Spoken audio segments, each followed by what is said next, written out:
This video, make we talk about how we can make money, more money, and get more wealthy. So wealth is something that I have been studying myself because I think it is worth studying.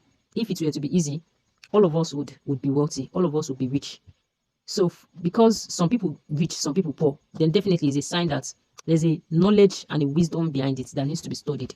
So I've been reading a lot of books on it, podcast, listening and watching videos, YouTube videos about it. But there is this one that's this book titled Rich Dad Poor Dad, and I think it is interesting. So I'm done with the chapter one, and I think it is one good way to learn is also by teaching it, and that's why I'm making this video. So should in case you don't have the time to read, well, you don't have to read, just watch this video. So the first lesson that the book talks about, if you want to be a rich or successful or wealthy person, is do not work for money. So I'm going to be explaining it first from what the man said, and then second from my own understanding of it. So from what the man said, he said that his rich dad first lesson was do not work for money. And that when they, like the guy, the author and the friend, Mike, which was the rich dad's son, they wanted to be rich. So the first thing obviously was to learn, which is what I did by reading the book, and which is also what you are doing by watching this video. So they went to meet the man. They're like, please teach us how to make money. And the man said to them, okay, work for me. I'm going to pay you this amount every Saturday, every weekend. So they agreed. They worked for 3 weeks. But what they realized, let me say, once they collect the money, you know they reach anything. Now only one thing they will buy, the money will finish. So it now made them angry. So they went back to the man. Sir, this money is not enough. After all, what you even promised us was that you were going to teach us how to make money. So the man's response to that was, well, the only way I can teach you is by, putting you on the field. This is different from schools. Now, school, they go teach you A plus B, 1 plus 1, stuff like that. Life does not teach you like that. Life teaches you without saying anything. So they said, okay. The issue we're having right now is that you have to increase our payroll. That money no reach anything. And if you don't increase them, we no go work again. The man now explained something to them, which is that the point is not that. The point, I want you to see that you are putting blames on me. You are not taking responsibility for your situation. You are saying, it is you. We did not agree this way. You are suffering me. Notice that the blame is outward. And that you need to learn how to take responsibility. So the guys were like, how? He said, work for me for free. And I will teach you a lesson that will remove you from the trap of life. They felt reluctant. But they finally agreed. So they worked. They didn't collect any money. So they worked. So after the 3rd week of working without getting paid, the man went to meet them on the field. He now told them that, I want to increase your pay. $20, they no talk. Sorry, 25 cents, they no talk. I don't know, the man just call numbers. 50 cents, they no talk. The man now said, I'm going to increase it to $2, which is very huge to them. The 2 boys kept quiet. They did not say anything. The man now told them, you have learned the lesson. He can't explain to them that the first thing is, even if I increase this money and you accept, your time and energy is going to be crippled.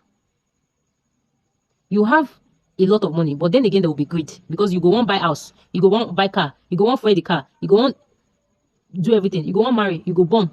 Share this money, even if I increase it to 2 cents per hour, with time, you will still want more increment, which is the greed.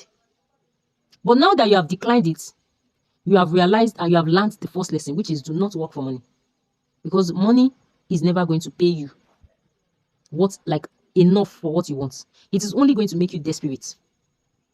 And the trap that the man was saying is that you continue to work in cycles. For now, the first time when I offered you 2 cents, you were happy. You don't collect the 2 cents now. You realize that you don't reach anything. No. I go still increase that for you. You go still buy some things. You go realize, this thing no reach. I still won't buy this clothes.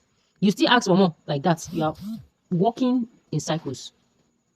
So the kids were like, okay, no problem. They continued working.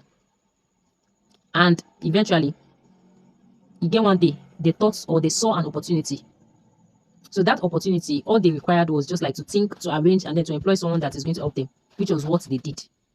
And they made money that the boss could never had paid them. That was the first lesson, which is do not work for money. Instead, think for money. My own understanding of it is, which is just the first lesson,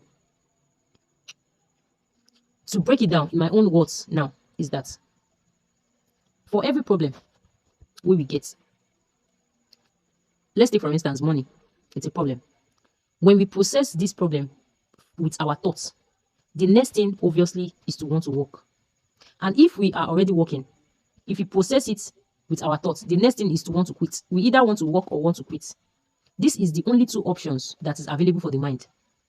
When we look to solve our problems through the lens of the mind, it will be problem. Now, the second thing that would not make this thing to solve our problem is, I don't forget actually. I remember, I don't forget. So the first thing, let me explain the first thing.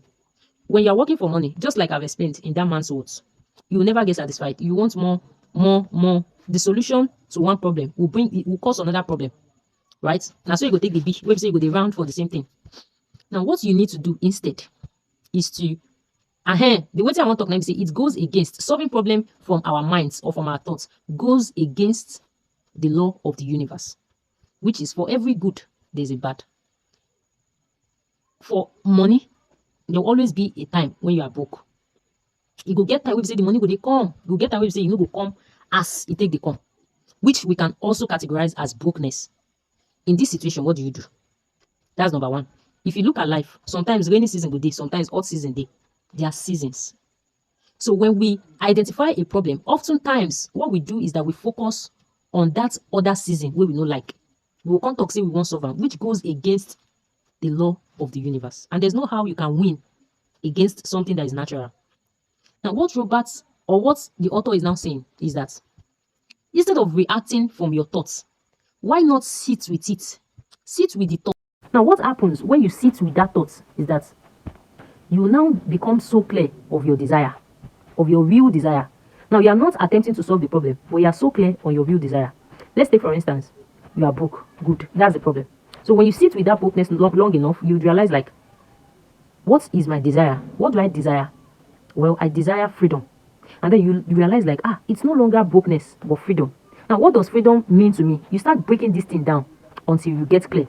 Now, what happens when you get clear is that brokenness is no longer a thing. Wealth is no longer a thing. You then will have the patience to go through the process because you are not desperate.